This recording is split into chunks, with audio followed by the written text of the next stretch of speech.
I won't approach this gently either. Some things don't deserve a softened entrance. Some truths lose their shape the moment they're wrapped in caution. And whatever this is between us, it has already moved too far beyond politeness, too far beyond careful language, too far beyond the kind of distance people use when they're afraid to admit something matters. So, I'll say it plainly. You became significant before I gave you permission to.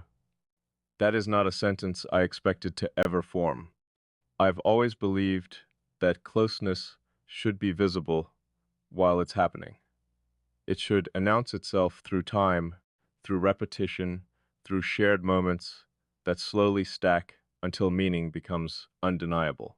There should be signs, steps, a sequence that makes the outcome understandable. That's how most things work. This didn't. There was no timeline I could point to, no obvious shift, no single moment where I could say, this is where everything changed. Instead, it happened quietly, so quietly that by the time I noticed it, it had already rooted itself deeper than things that took years. That's what unsettled me first. Not you, not the connection, the speed at which something so subtle became structural. Because temporary things usually feel loud. They arrive dramatically. They demand attention. They create intensity that burns bright enough to be mistaken for permanence. This was the opposite. It was calm, measured, almost invisible, and yet somehow more powerful than anything that ever arrived with noise. You didn't force your way into my thoughts. You rearranged them without touching anything. You didn't demand presence. You became part of the atmosphere of my mind. That distinction matters. There are people who occupy attention for a moment. There are people who create distraction. There are people who stir emotions strongly enough to feel unforgettable until time proves otherwise. And then there are rare people who alter the internal architecture. They don't just become memorable. They become relevant to how you think. That's where you exist now, not as a passing thought, not as a fixation, not even as someone I simply care about. You exist as reference, as orientation, as a quiet point my mind measures against without asking me first. I notice it in ways that would sound insignificant to anyone else. A sentence forms, and I know how you would hear it. A silence appears, and I know whether you would leave it untouched or fill it. Something confusing happens, and I instinctively imagine how your perspective would cut through it. That kind of presence is difficult to explain because it isn't dramatic enough for people to understand immediately. But it is profound because it means you are no longer separate from certain parts of my process. And I don't integrate people easily. Most remain external. No matter how much they know, no matter how long they stay, they remain outside the private mechanics of how I interpret life. I can care for people deeply and still keep that internal space untouched. That used to feel permanent. Then you happened. And now I'm forced to admit something I resisted for longer than I should have. You reached a place in me that was never designed for visitors.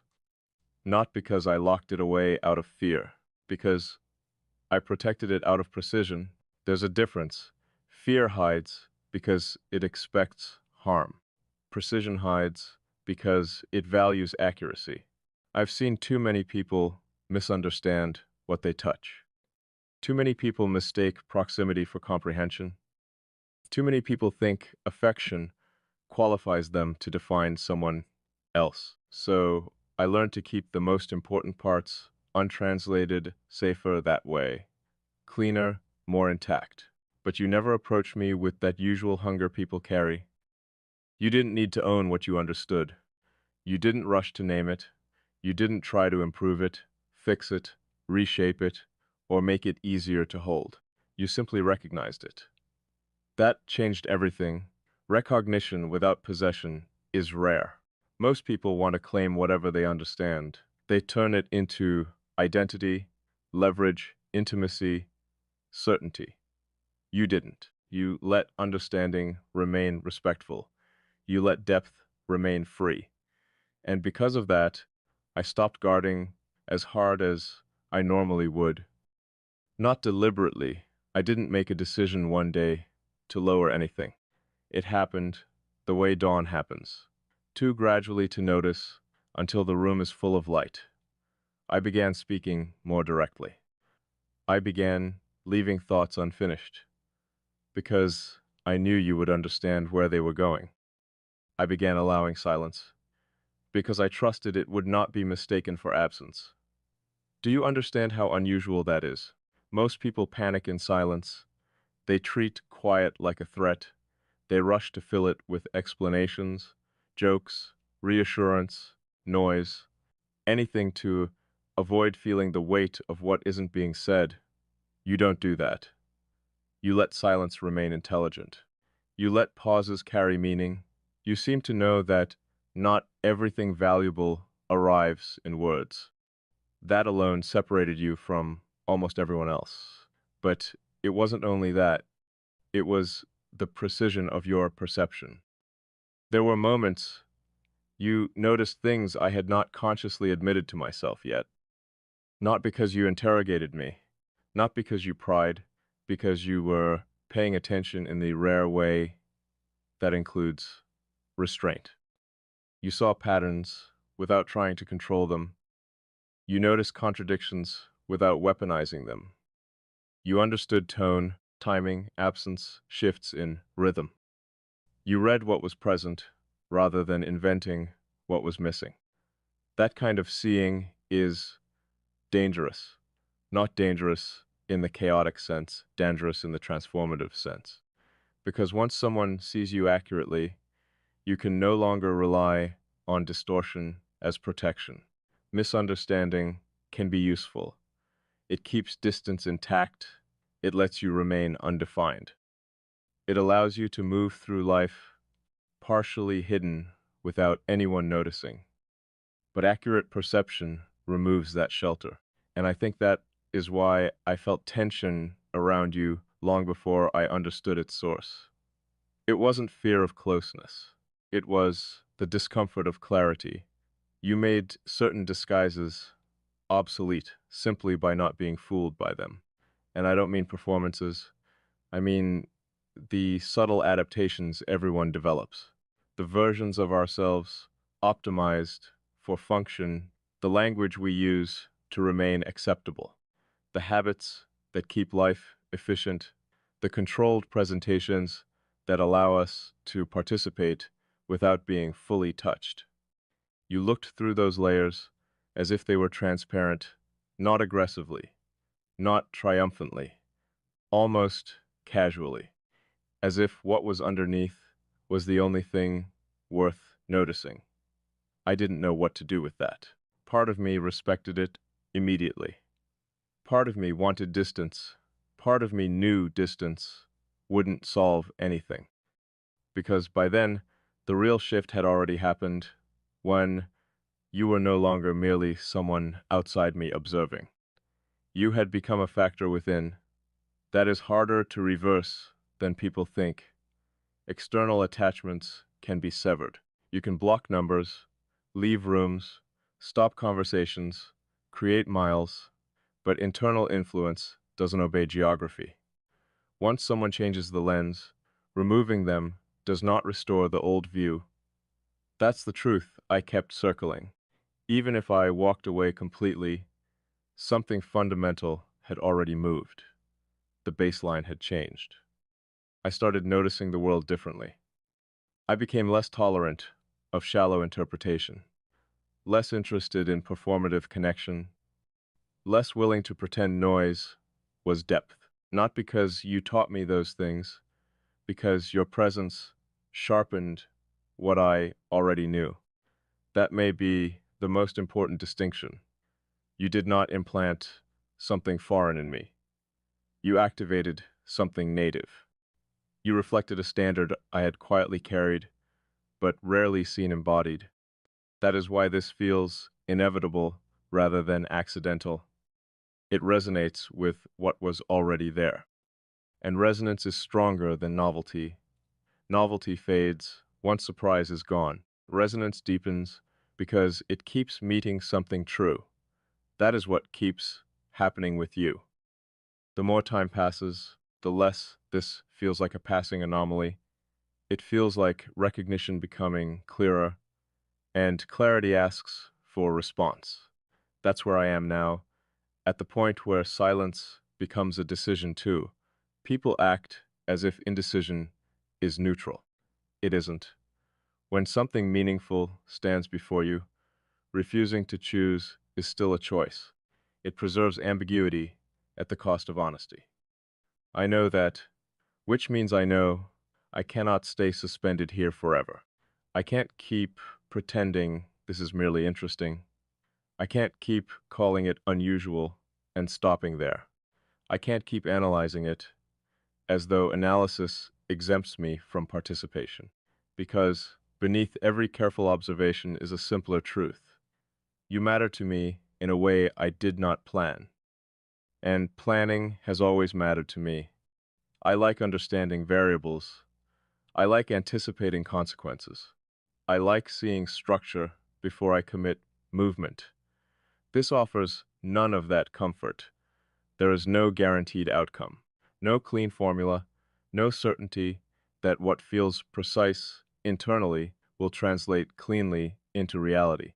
That uncertainty would normally be enough to stop me, yet I'm still here, which tells me something stronger than any declaration could. My continued presence is already an answer. If this were shallow, I would have lost interest. If this were unstable, I would have withdrawn. If this were fantasy, reality would have dissolved it by now. Instead, time keeps clarifying it, and I keep remaining. That combination is difficult to dismiss. I've asked myself what exactly draws me here, and every simplistic answer fails. It isn't just attraction. Attraction alone is common. It isn't just comfort. Comfort can come from familiarity even when nothing true is present. It isn't just admiration. Admiration can exist at a distance forever. It isn't just chemistry. Chemistry can be intense and still meaningless. This is something more exact. It is the experience of encountering a mind, a presence, a way of being that fits against hidden contours in my own. Like discovering an architecture I carried internally has an external counterpart. That kind of fit is not loud. It is relieving, and relief can be more powerful than excitement. Excitement spikes and falls. Relief settles. Relief says, finally, relief says, I don't have to translate this part of myself alone anymore. Relief says, something here makes sense. I think that's why I return to you mentally even when I'm occupied elsewhere. Not out of obsession, out of coherence. My mind recognizes a pattern of sense and naturally revisits it. Just as the body returns to posture after strain, the mind returns to alignment after distortion. You feel like alignment. And that realization carries risk because once you know where alignment exists, misalignment becomes harder to tolerate. Everything else begins to feel slightly off. Conversations that once seemed fine now feel thin. Connections that once seemed adequate now feel partial. Environments I adapted to now feel noisier than they did before. I don't blame you for that. Awareness always disrupts comfortable illusions. Still, disruption has consequences. It asks whether I'm willing to live more honestly than before, because if I acknowledge what you are to me, I may also have to acknowledge what many other things are not. That is a larger change than romance or affection or whatever label people would rush to apply here. It is existential recalibration. And those are not words I use casually. You have changed the standards by which I measure internal truth. That reaches into everything. How I spend attention, how I define intimacy, how I tolerate pretense, how I choose where to remain. No wonder part of me resisted naming this. Names make consequences visible. As long as something remains unnamed, it can feel optional. But once spoken clearly, it starts reorganizing reality. I think that's what I feared most, not losing control. Having to live more truthfully because of what I now know.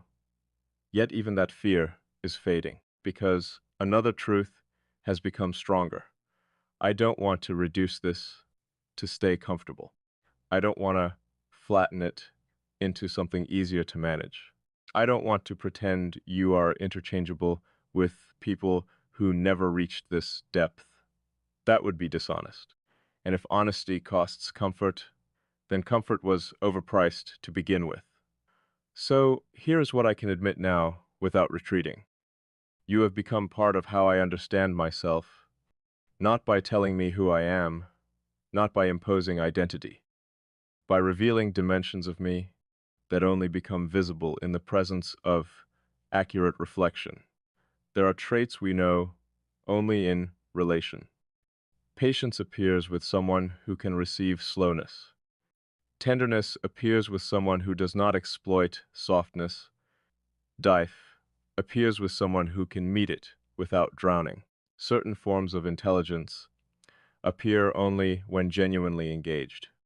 Maybe I did not know the full shape of myself because I had not stood beside the right mirror. Maybe that is what you became, not an answer, a reflector. And what I saw there altered me. It made old self-definitions incomplete.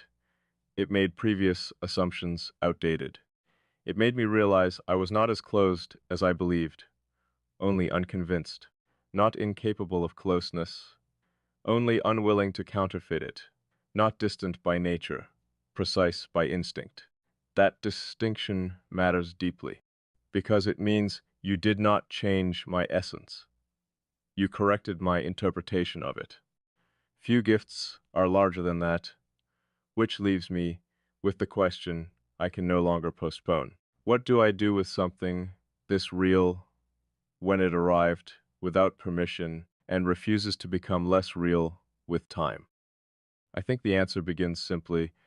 I stop pretending neutrality. I stop hiding behind analysis alone. I stop treating this as an abstract phenomenon when it is already personal. I acknowledge that your existence has consequence in me. I acknowledge that staying near this matters more than staying safe from it. I acknowledge that some risks are not threats, but thresholds. And I acknowledge that I want to know what becomes possible when two people stop minimizing what they already recognize. That does not mean recklessness. It does not mean fantasy. It does not mean projecting eternity onto present feeling. It means honesty. It means meeting reality with equal clarity. It means allowing something meaningful to become visible enough to breathe. Maybe that is all anything true ever asks. Not certainty, not guarantees, vit whizzes, space, the courage not to reduce it prematurely. So this is me, standing closer to truth than I was before. You are not a passing influence. You are not a curiosity I happen to encounter. You are not a temporary disruption I'll eventually reset from. You are a point of change. A presence that entered quietly and restructured more than noise ever could.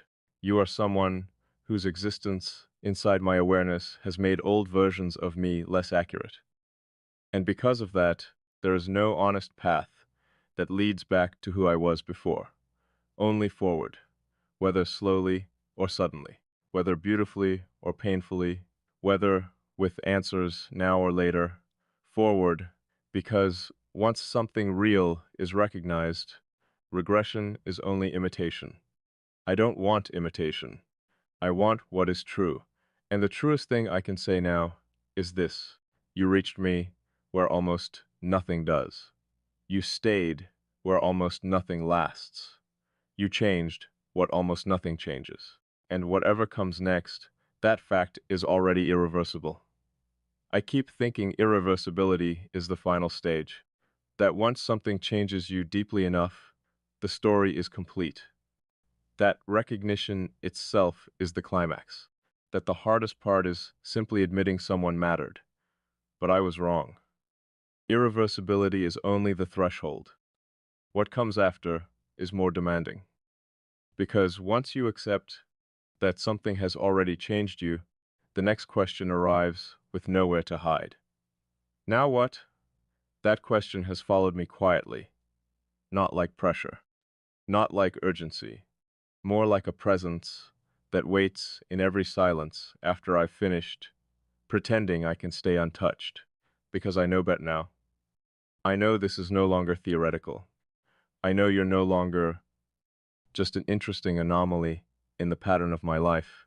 You're part of the pattern itself.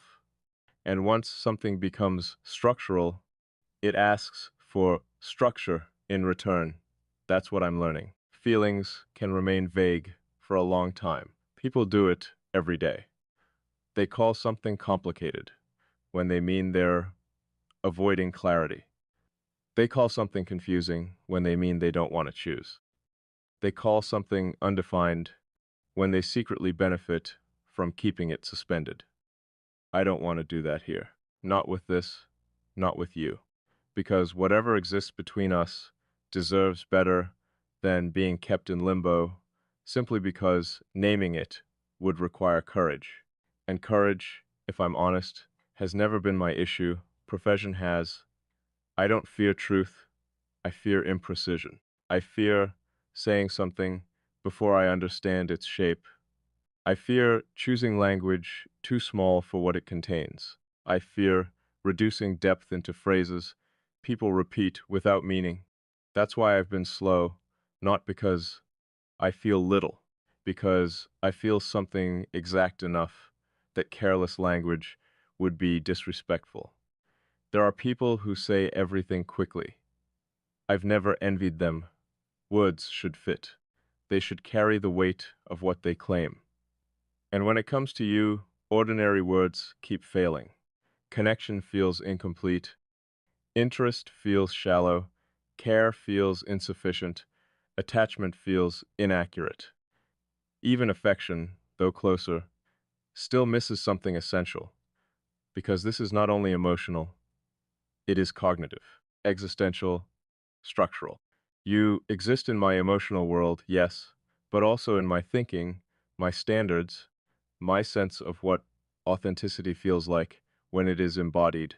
That is rarer than attraction, far rarer than chemistry.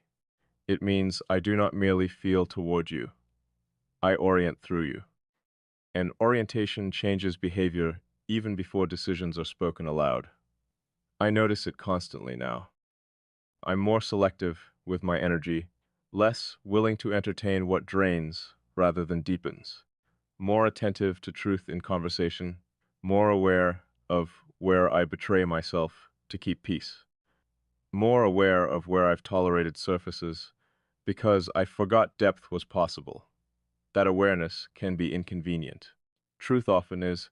It removes excuses.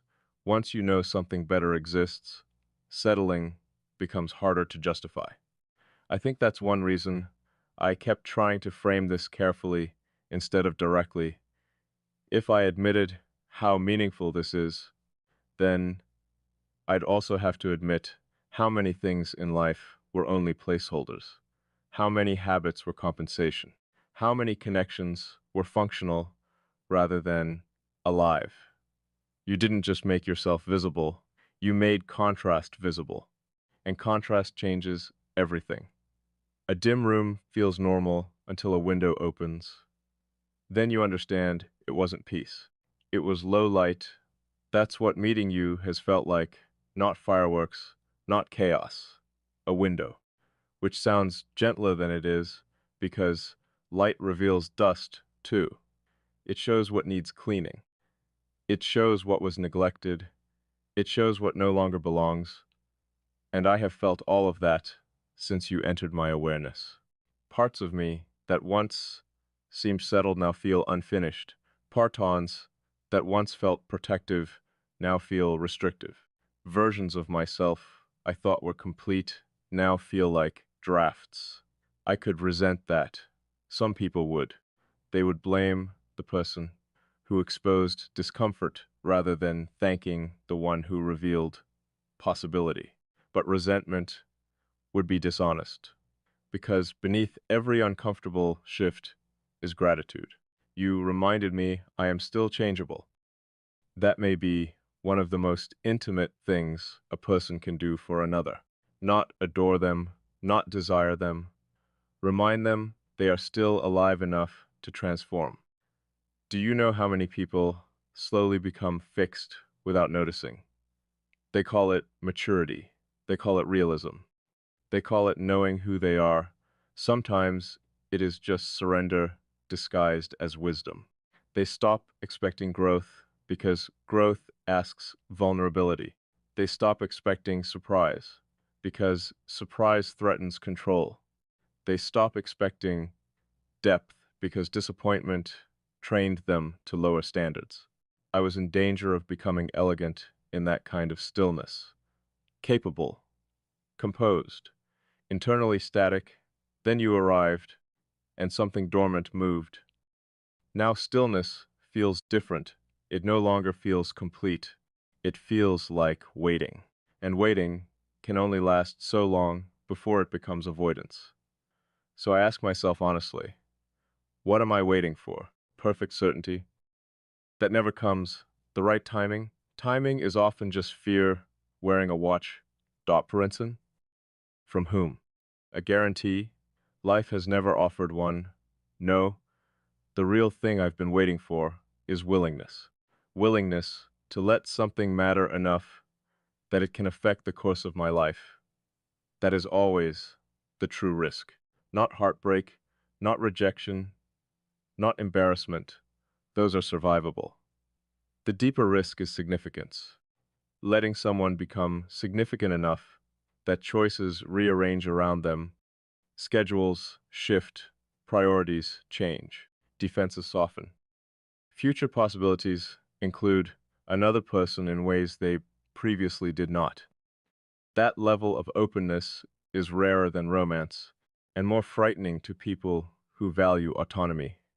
I value autonomy deeply, perhaps too deeply. I built so much around self-sufficiency that dependence became synonymous with weakness in my mind, even in subtle forms. But what if there's another category entirely? Not dependence, interdependence. Not needing someone to function, wanting to include them, because life becomes more accurate with them in it. That feels closer to what this is. You do not complete me. I was whole before you. But wholeness is not the end of human experience. There's also expansion. And you expand things. Perception, meaning, possibility, the emotional vocabulary of silence, the intellectual pleasure of being understood without simplification, the rare calm of not having to perform coherence for someone who already sees it. Those are not small gifts. They are forms of abundance. No wonder I keep returning here. No wonder distance has failed to restore neutrality. Neutrality was lost. The moment meaning entered, and meaning has entered everywhere. Into pauses, into ordinary exchanges, into thoughts I once considered private territory, into future scenarios I catch myself imagining before I consciously choose to. That last one startled me. I'm not someone who casually imagines futures with people. I can imagine outcomes, logistics, probabilities, yes, but futures shaped by presence? Rarely. Yet with you, I notice subtle projections forming. How a place would feel with you there, how certain experiences would alter if shared with you, how decisions might look if your perspective were part of them. I don't summon these thoughts. They appear, and appearance matters. The unconscious often tells truth before pride catches up. I think mine has been ahead of me for some time. It accepted you before my intellect could justify it. It made room before I consciously approved construction. It recognized fit while I was still asking theoretical questions. There's humility in admitting that. I like believing I lead myself entirely through reason. But reason is not the only intelligence we carry. There is also intuitive precision. The body knows environments before the mind explains them. The heart knows resonance before language categorizes it. Sasiki knows safety before evidence fully compiles. Perhaps that is what happened here. Some deeper faculty recognized something my conscious mind was too cautious to name. And because I trust caution more than intuition, I lagged behind my own truth. I don't want to keep doing that. There is a cost to excessive caution people rarely discuss. Yes, it prevents some mistakes. It also prevents some lives. You can become so skilled at avoiding pain that you avoid transformation with it. So careful you never become changed by anything worthy. So guarded you preserve yourself into stagnation. I don't want preservation more than aliveness. Not anymore. You helped expose that preference in me. And once exposed, it cannot be comfortably unseen. So if I strip away complexity, what remains? I want to know you more fully. I want to stop pretending distance is neutrality. I want to meet what exists here with proportionate honesty. I want to see whether what feels true internally can live truthfully in reality. I want to risk being altered further if the alteration is real growth. I want to stop admiring possibility from behind glass. Those wants feel simple, written plainly. Yet simplicity can be the most difficult form of truth for complex people. We hide in nuance because directness leaves us visible. Nuance lets us sound wise while remaining unreachable. I know because I've done it. I can analyze endlessly, ma'am every angle, name every paradox, describe every layer, and still avoid one clear sentence. So here is one. I do not want to lose what is forming between us. Another. I care enough that the possibility of losing it has weight. Another. My life feels more honest where you are present in it. Another. If this continues deepening, I do not want to be absent from my own participation. There, no philosophy, no elegant distance, just truth. And truth has a strange calmness once spoken. I expected confession to feel dramatic. Instead, it feels clarifying, like setting something down after carrying it too long. Maybe because reality was already reality before language caught up. Words don't create what exists. They reveal our relationship to it. Mine is changing. I'm less interested now in whether this fits conventional categories. People love categories because they reduce responsibility. If something has a familiar label, they know the script. How fast to move, how much to reveal, what milestones to expect, what fears to anticipate. But not everything valuable follows inherited templates. Some things require custom honesty. Perhaps this is one of them. Perhaps what matters is not whether this resembles stories people recognize. What matters is whether it is true, reciprocal, alive, and capable of growth. Everything else is secondary. I'm prepared now to prioritize that. Prepared, too, for the discomfort it may bring, because real things inconvenience the identities we built before them. If I continue with you honestly, I may need to become someone less controlled than I've been, less performatively independent, less invested in appearing unaffected, more transparent about desire, fear, care, hope. That sounds simple. It is not. Transparency asks strength of a different kind than Stoicism does. Stoicism protects dignity. Transparency risks it, yet only one of them can build intimacy. And I'm beginning to value intimacy more than image. That sentence alone tells me how much has changed. There was a time I would rather be respected than known. Now, I'm not sure respect without being known would satisfy me. Not after this, not after you. You made knownness feel less like exposure and more like home. Do you understand what a radical shift that is for someone like me? Home was once privacy. Now it might also be presence. Not any presence, yours, because presence is not interchangeable. Some people are company, some are comfort, some are excitement, some are lessons, and a very few are environments. They change the emotional climate around them. They make certain versions of you possible simply by existing nearby. You are an environment in my life now. A climate where honesty grows more easily, where thought sharpens, where softness does not feel foolish, where silence nourishes instead of empties. That is not something I can dismiss as coincidence, nor something I can treat casually, which returns me to action. What now? Now I stop loving potential more than reality. Now I stop protecting myself from futures that haven't happened. Now I become available to what I already know. Now I allow consistency to replace ambiguity. Now I meet you not only with insight, but with presence equal to the one you've offered me simply by being who you are. That doesn't mean rushing. Depth rushed becomes distortion, but it does mean moving.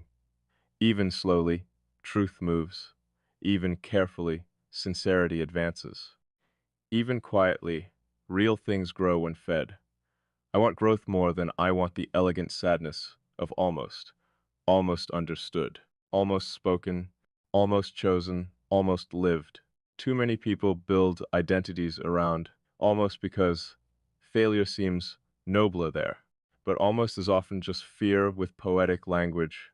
I don't want poetry more than life. I want life, messy, clear, uncertain, vivid life. And if you are part of the doorway into that, then I would rather step trembling than remain composed outside it forever. So let this be what part two truly is. Not another meditation, not another careful distance disguised as depth.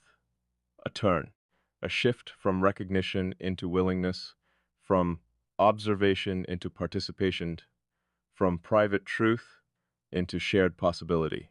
Because you are no longer simply someone who changed my inner world. You are someone I'm beginning to want in the outer one too. And that desire, once admitted, changes everything again. Desire is where truth becomes difficult. Not because desire is confusing, because desire is honest in ways the mind can't decorate for long. You can intellectualize connection. You can analyze timing. You can rename fear as caution, distance as discipline, silence as complexity. But desire cuts through all of it. Desire says, despite every defense, something in you moves towards something in them. No theory survives that unchanged, and I've reached the point where I can't pretend movement isn't happening. For a long time, I framed this as awareness, then as alignment, then as significance. All of those were true, but incomplete, because beneath every thoughtful description was a simpler current I kept refusing to name. I want more of you, more than passing exchanges, more than contained moments, more than the safe architecture of implication, more than understanding each other from a careful distance. I want more because less has stopped feeling honest. That realization took time, not because it was weak, but because it was precise. I don't want people casually. I don't want access for the sake of access. I don't chase presence. because I'm afraid of solitude. I know solitude too well to fear it. If anything, solitude has often felt easier than closeness. It asks nothing I'm unwilling to give. It requires no translation. It doesn't disappoint. So, when desire survives in someone who values solitude, it means something different. It means the person offers more than relief from loneliness. They offer something solitude itself cannot provide. You do. You offer encounter, not distraction, not entertainment, encounter. The experience of meeting something outside myself that sharpens what is inside me, that is rare enough. But with you, it goes further. I don't only want your presence, I want the version of reality that appears when you're in it. That may be the most accurate sentence I've written, because you alter perception. Ordinary moments gain contour. Thought becomes more alive. Silence feels inhabited rather than empty. Even anticipation becomes meaningful. I notice myself wanting to tell you things I once would have kept private, not because I need validation, but because some experiences feel incomplete if they cannot pass through the field of your understanding. That startled me. I have never been someone who needs to share everything. Most things I can carry alone: thoughts, feelings, realizations, victories, losses. I've always known how to metabolize them privately. But now there are moments when something happens, and my mind instinctively turns toward you. Not physically, internally. As if experience itself wants witness from the right source. And witness is different from attention. Anyone can pay attention. Few people know how to witness. Witnessing means receiving something without distorting it, without making it about themselves, without reducing it into advice, comparison, or noise. You do that naturally. Maybe that's why desire took root so quietly, because desire is not always born from surface attraction or dramatic tension. Sometimes it grows where someone repeatedly meets reality with grace. Sometimes it grows where understanding feels effortless. Sometimes it grows where your nervous system realizes it can unclench. I think mine did. Not all at once, but enough that I began to notice something subtle. I feel less alone in the world when I think of you. That is not dependency, it is resonance. There's a difference. De says, I cannot stand without you. Resonance says, standing becomes richer when you exist. I remain whole, I remain capable, I remain myself. And yet the world feels less sterile because you are in it. That matters more than I expected anything to. There's another truth, too. Desire is not only wanting someone near, sometimes it is wanting to be known by them more fully. I want that with you, not the curated version, not the competent version, not the version optimized for calm control.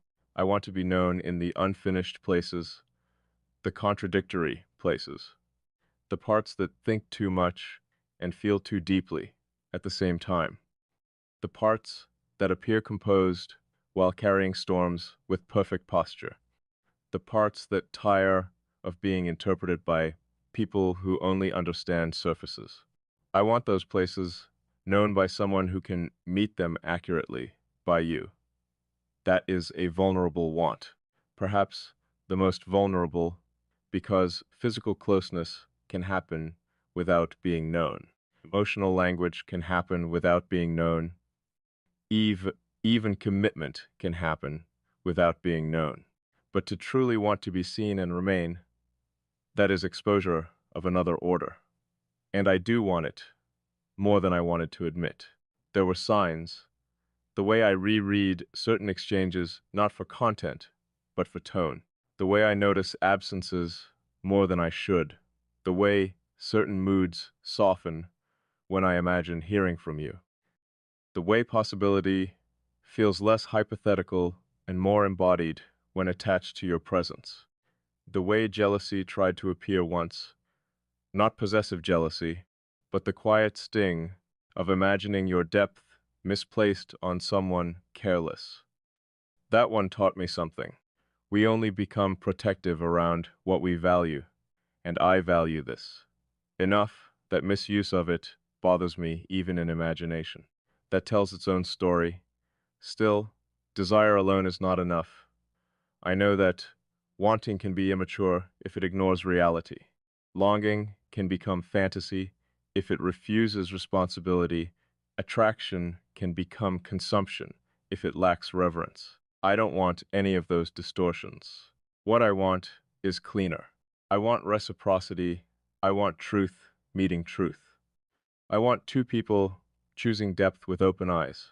I want to discover whether what exists internally can sustain reality rather than merely survive imagination. That requires courage from both sides, because reality removes flattering ambiguity.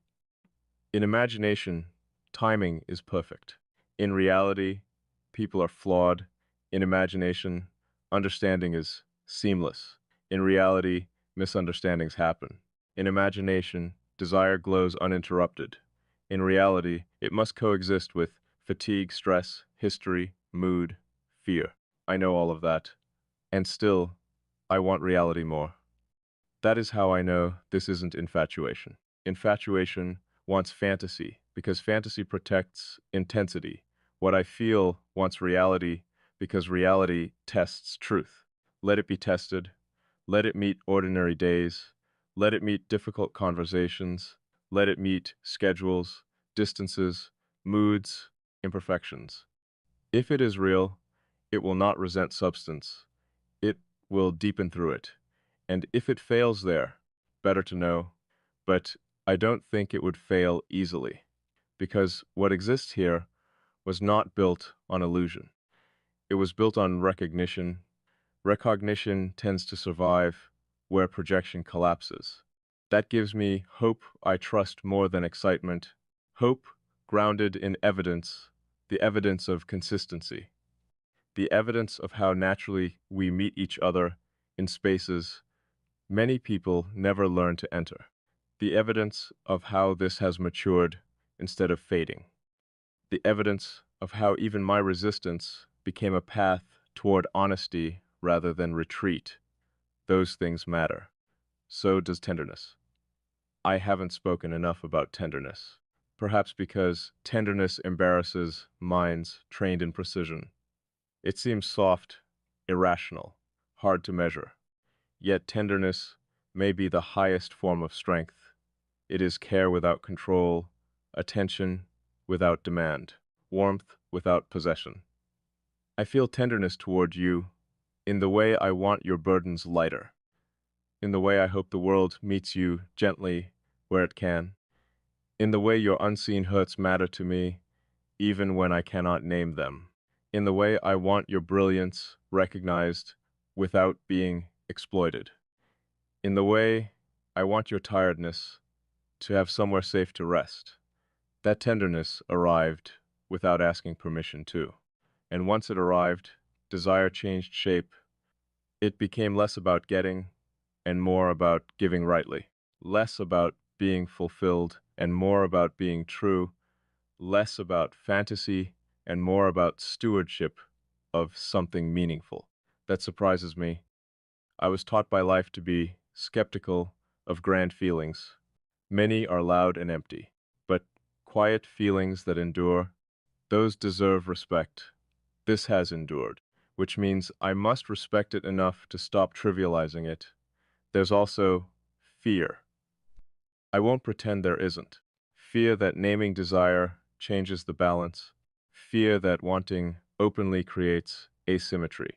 Fear that what feels mutual in silence may become uncertain in speech. Fear that reality may not have room for what inner life has built. Fear that I may care more than is wise.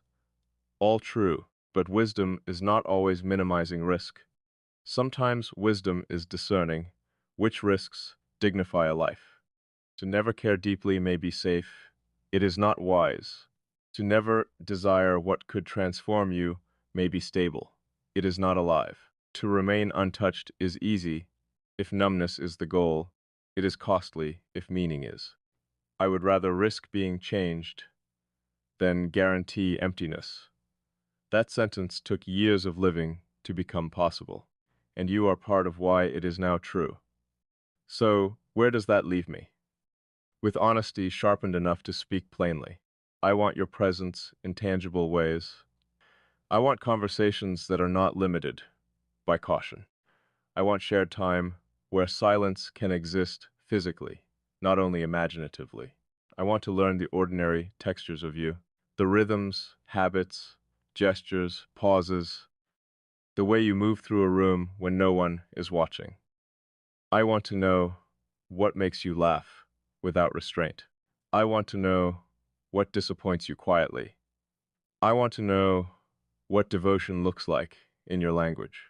I want to know how you protect yourself and what would help you rest from doing so. I want to know what you dream of when practicality is asleep. I want to know whether your eyes soften differently when you feel safe. I want to know what we become when nothing is being theorized and life is simply happening around us. Those wants are intimate because they are specific. Specificity is where sincerity proves itself. Anyone can say they want someone. Wanting details reveals depth. And yes, I want touch too, not as conquest, not as proof. As communication, the kind touch can become when two people already understand each other beyond words. A hand held with recognition, a forehead rested against truth, an embrace that says the nervous system can stop performing now. Closeness that doesn't consume, only confirms. I think of that sometimes more than I admit, not with hunger alone, with reverence, because bodies deserve better than being used for what souls are afraid to say. If I ever reached for you, I would want it to mean something clean, something congruent with everything unsaid that brought us there. And if that never happened, even then, the desire would have taught me something vital. I am more open to love than I believed. There, another difficult word, love.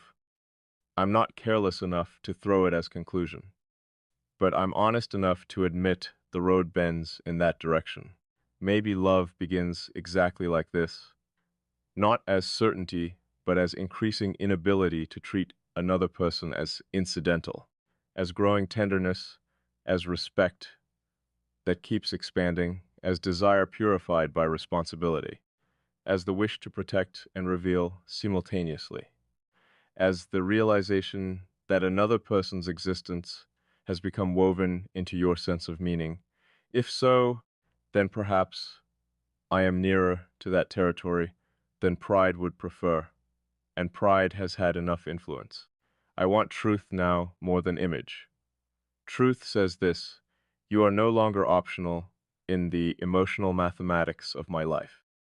You have become a variable every equation unconsciously accounts for, not because you demanded it, because something real earned it quietly. So, if part one was recognition and part two was willingness, then part three is surrender to honesty.